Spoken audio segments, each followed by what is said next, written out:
I tell you what, Kenton, it's good to be home. NC State clobbers Stanford by a score of 59-28.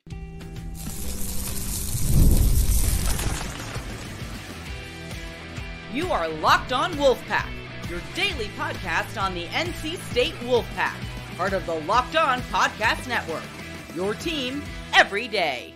What's up, Wolfpack Nation? It's time to get locked in with Locked On. Thanks for making Locked On Wolfpack your first listen each and every day. We are free and available wherever you get your podcast and on YouTube, part of the Locked On Podcast Network, your team every day. Our Monday sponsor is FanDuel. You can start the season with a big return on FanDuel, America's #1 sports book. New customers can place a $5 bet, and you'll get started with $150 in bonus bets guaranteed. Actually, not guaranteed if your first $5 bet hits. Key part there. Head on over to FanDuel.com in order to get started. Happy Victory Monday, a homecoming Victory Monday, in fact. As always, I'm Grayson Boone, joined by former Wolfpack defensive tackle Kenton Gibbs. We're celebrating a 59-28 clobbering of the Stanford Cardinal from this past Saturday. It was Wolfpack early, it was Wolfpack often, and this is the type of performance we have waited all season to see. I really do have a few principles I stand by in life. One of the most important is any energy that you would exert in a negative manner if somebody does something bad, you must then reciprocate that measure in positive energy if they do something right. And the same way that I would be dejected, disgusted, downright downtrodden had this team lost, I must say I feel great about this performance. I feel spectacular about this performance. And as an extension of how well this team performed, I feel better about this team as a whole than I did coming into this game. Because we are seeing the developments of so many things coming along, getting better, coming along, getting better. By and large, what we have seen out of this team is a product that is improving throughout the season. Now, would I love to see these things coming into the season next year instead of waiting until it's like, oh, well, it's getting near dawn and everybody's given up and said, all right, everything's over now? Absolutely. But what I am seeing from this team is a team that is not giving up, a team that is not giving in, and a team that has the most important part about not giving up and not giving in is that you stay focused on improvement. It's not just about, oh, don't phone it in and loaf and, oh, I quit. It's about being forward focused, being future focused, being the best version of yourself today so that you can be a better version of yourself tomorrow than you would be if you were chilling and relaxing on your resting on your laurels today. So I look at this team and I say to myself, hey, just keep going. Just keep going. This was a damn good win. Every part of the game, this team dominated. The Pack did what they were supposed to do, and this is why I always tell people, hey, I get it. I understand. Expectations have let down and all that good stuff. That's fine. However, we're still supposed to be here as Wolfpack Nation because a game like this, it means so much more when the fans are going crazy. A game like this, it means something in terms of, again, you could say, oh, Stanford's a terrible team and all that good stuff. I'm sorry, was Western Carolina a very good team? No. How many wins on the season do you think Louisiana Tech has, Grayson? Just out of curiosity, up to this point, what do you think the win total is looking like for the Bulldogs of Louisiana Tech? Without looking, I'm going to guess 2. The actual number is 3. There are 3 and 5 at the moment. So, we have played against bad teams throughout the season already that we haven't put up this type of performance against. So we need to celebrate this team. We need to celebrate the offensive line. Absolutely mauling folks. Absolutely leaving no doubt from start to finish. This was a hell of a performance. Our offense looks like it is firing on every clip. Defense, we still got some small things we need to clean up. Special teams, phenomenal. These are the types of games that you need to relish regardless of the fan base you're in, but especially as a member of Wolfpack Nation, relish a domination like this. To your point about the team feeling better about themselves and us, the fans, feeling better about the team, I think you're starting to see some of those parallels drawn to last season's team. And last year, you get embarrassed at Duke, you come out of that bye, and it looked and felt like a different football team. Now we're here in 2024, you come out of the bye, and it looked and felt like a different football team. I've seen a lot of people already kind of tossing jokes around. What's it going to take for NC State to get a bye in week 1 of next year? So maybe we can start the same way with this type of intensity. I don't know what it is lately, but every time NC State has struggled so often and so early in the middle of the season, and then they finally get into that, they come out of that bye looking like a whole different type of pack. This game, and like I said, this is what we've been waiting to see all year. I do want to give a ton of credit to the offensive line. Kenton, you talked about it yesterday. You just mentioned them again here. The offensive line, this was far and away their best performance of the year. And again, sure, disclaimer, Stanford's defense is not all that great, but NC State still has to show up and dominate, and they did exactly that. Anthony Belton, we've been very critical of him lately. He had a spectacular game. He was playing bully ball out there. Anthony Carter, another excellent game. Zeke Correll, excellent game. Jacarius Peak, he's been rocking and rolling all year. Another excellent game. Yeah. This was such a complete performance from the offensive line, and that is how you get to run for 281 yards on the ground. That's how you score 5 rushing touchdowns in this game. So shout out the offensive line. That was an excellent performance. Just another parallel to last year as well. The running game distinctively changed coming out of the bye last year. Clearly, when you give Robert and I and Coach Tujay just a little bit more time to figure out the flaws and then correct those things coming out of a bye, yeah, you get quite the difference. So you're going to have to establish the run against Duke and Georgia Tech and the dirty foot. You can't just say, well, we pummeled Stanford. We were supposed to do that. Now it's something different when we see Duke. No. You are still throwing the ball, I think, at a very high clip.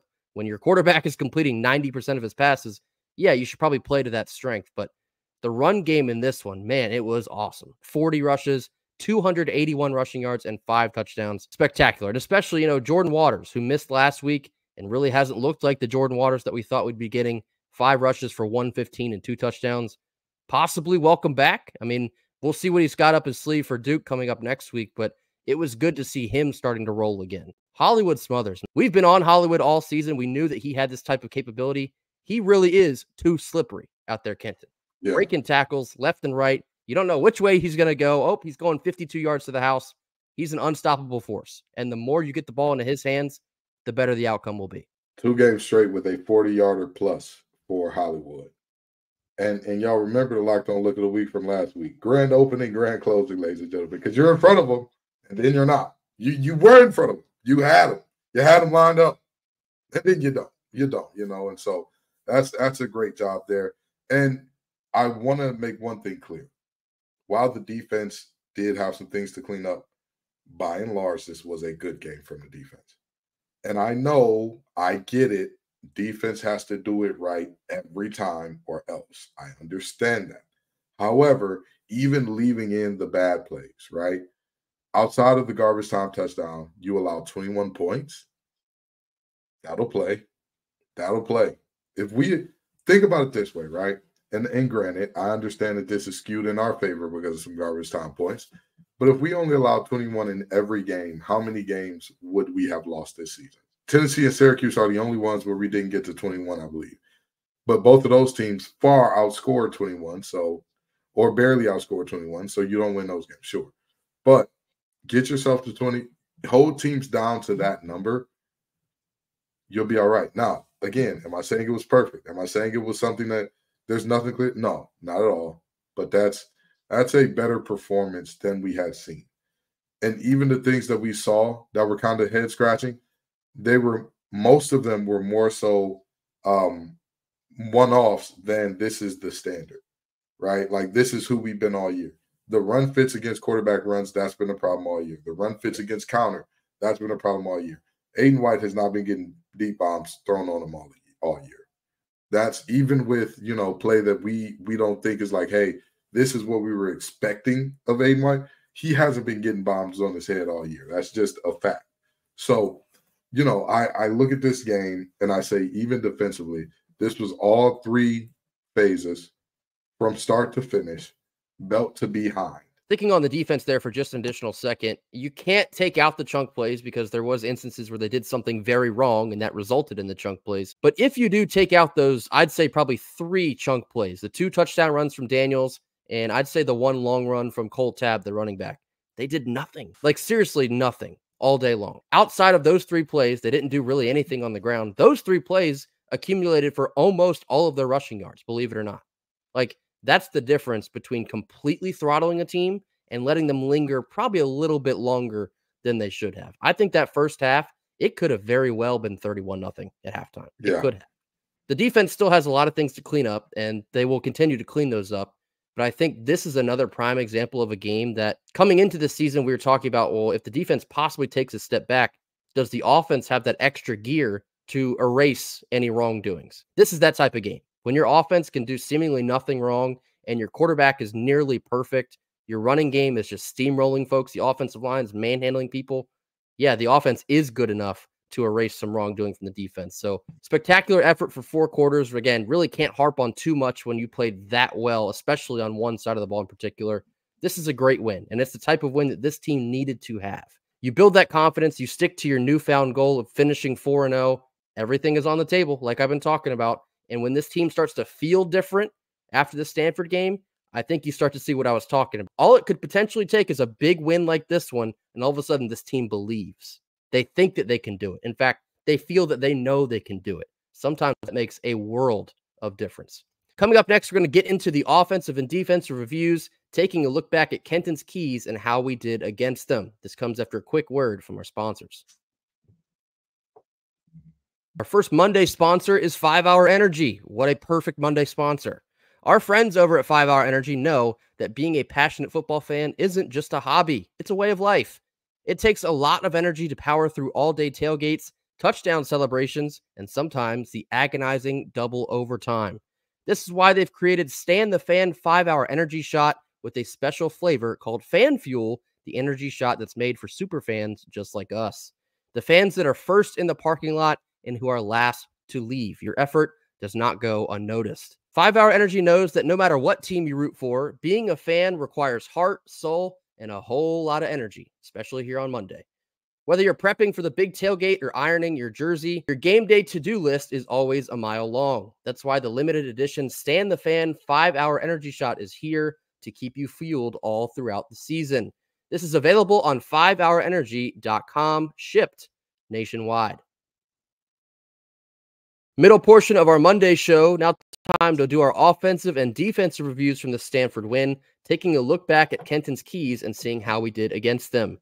On offense, our first key was to outscore Stanford's average points allowed for the season. That was 31.5. Check. We put 59 on them. Now, ESPN actually came out with this stat later in the evening on Saturday night. That is actually the most points that NC State has ever scored against an ACC opponent. 59 of those things. That's how big this win was for NC State. The second one was to run the ball well and put the game away. We needed at least 135 rushing yards. Cleared that one by a wide margin as well. 281 rushing yards. Spectacular effort. Doubled that thing.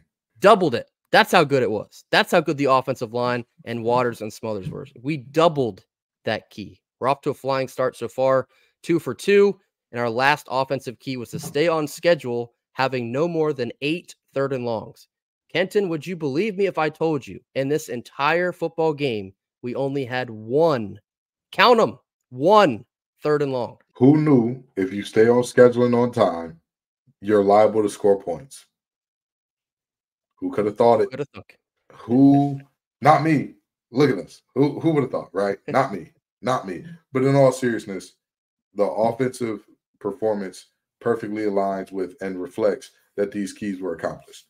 Let's look at this thing from a very analytical standpoint for a second here, right? You don't have third and longs. That means what? You're either avoiding third down altogether or your third downs are always manageable. You always have a play for 4 to 5 yards in the playbook. If as an offensive coordinator, you don't have a plethora of plays that'll get you 4 to 6 yards, go on, scram, get from around here, okay? You don't belong.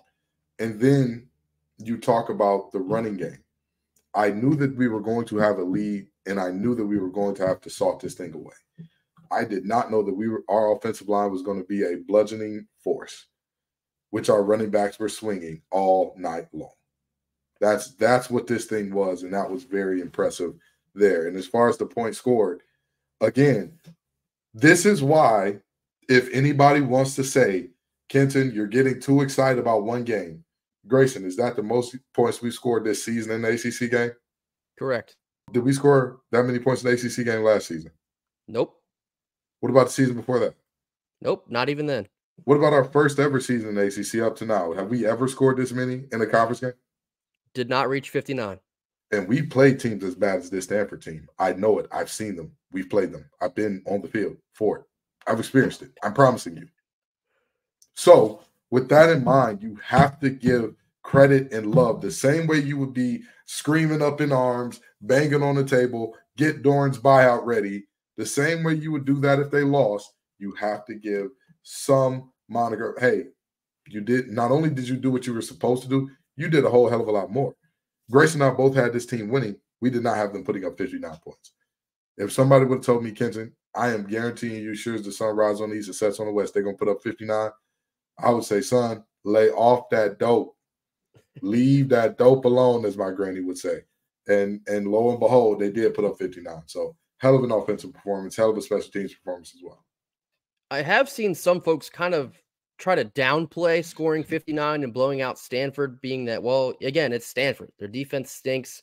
Their team's not any good. Well, the thing about that is, yes, they do stink, but NC State took care of business and then some, like Kenton was just talking about.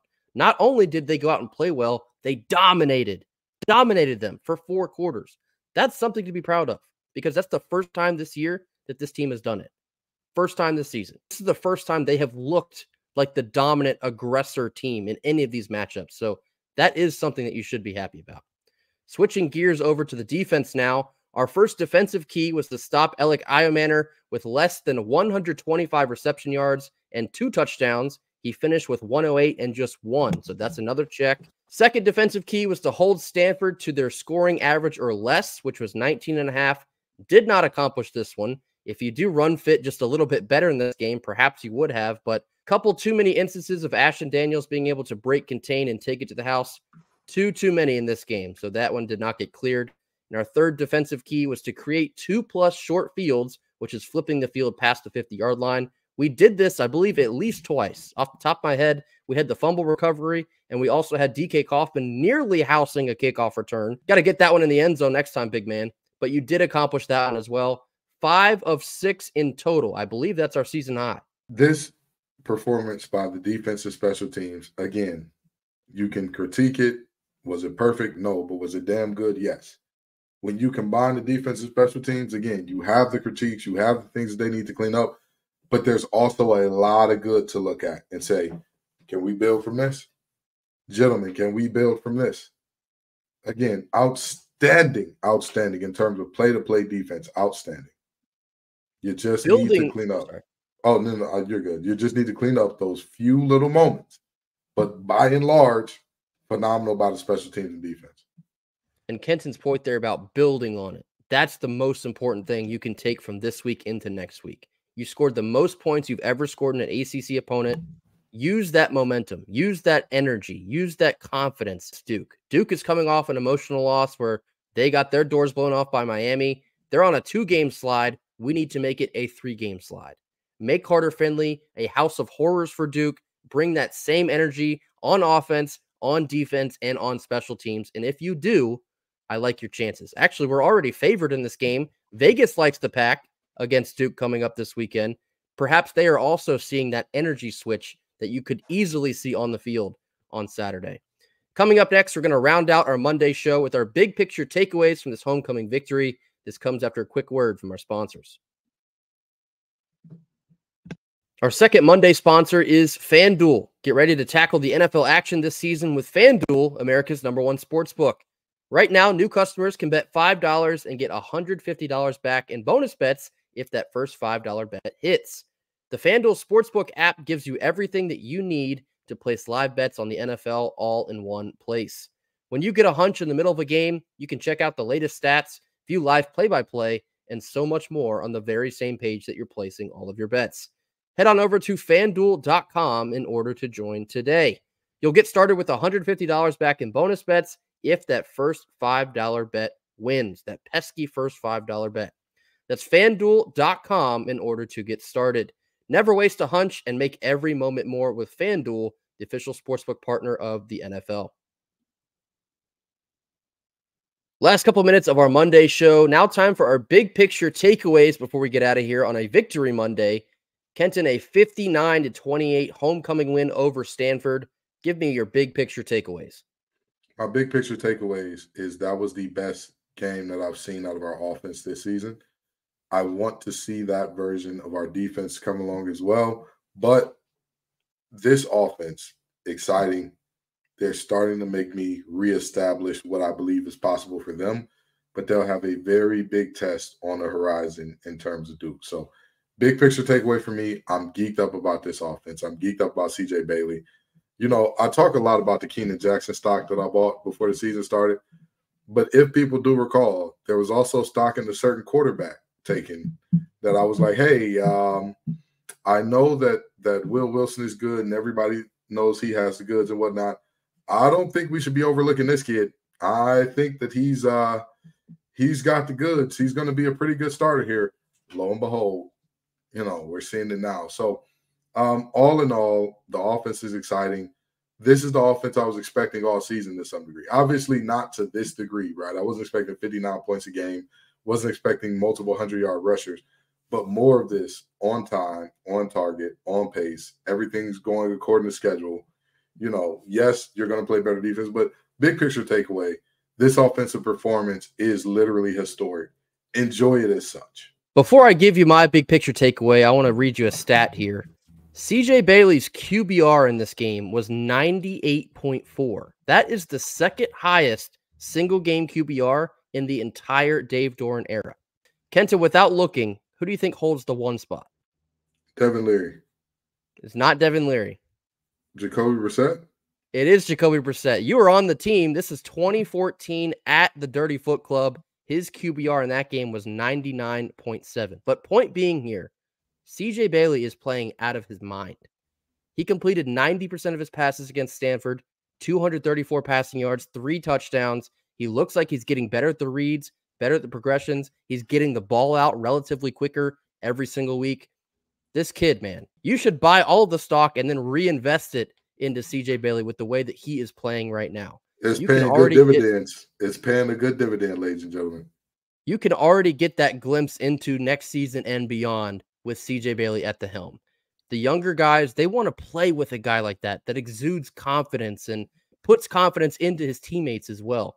Hollywood Smothers is another one. Rallies around his guys. Another electric game from him. 100 yards on the ground, 2 touchdowns. He looks more and more like the premier back on this squad. Everything seems to be clicking on offense. The offensive line's bullying people. Running backs are exploiting all these holes. It was excellent. And in a day where you run for 281 yards, you don't necessarily have to bomb it all over the field, but you still picked up 246 receiving yards.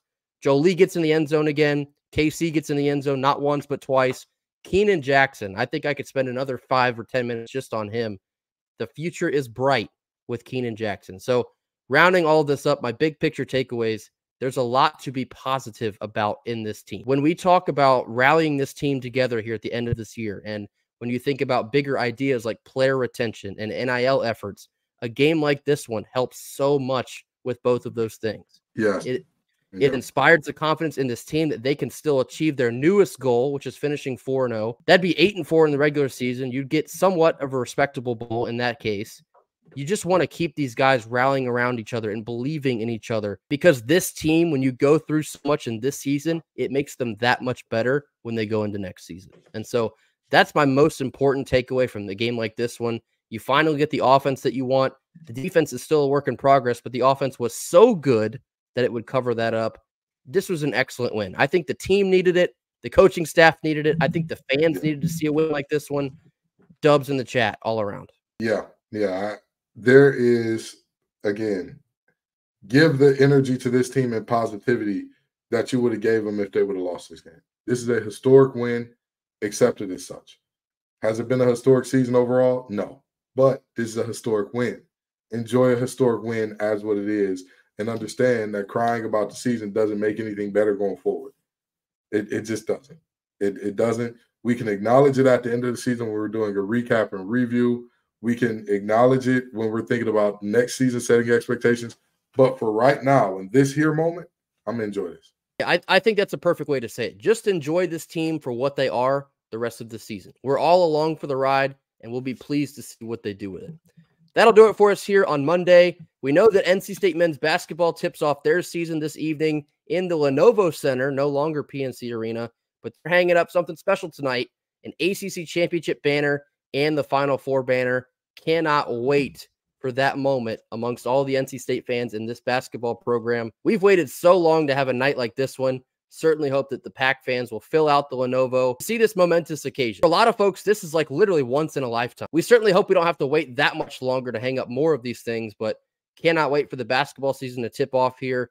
A lot more football coverage coming to you throughout this week. We have a really big game coming up against Duke this coming weekend. A lot more with us for the rest of the week. Thanks for hanging out with us. Be sure to hit that like button. Drop your comments in the comment box. Give us your big picture takeaways from this huge win over Stanford. Anything else you have on your mind, drop that in the box as well. Mash that subscribe button, and we'll see you right back here tomorrow on Tuesday for more. Until then, go Pack. Go Pack.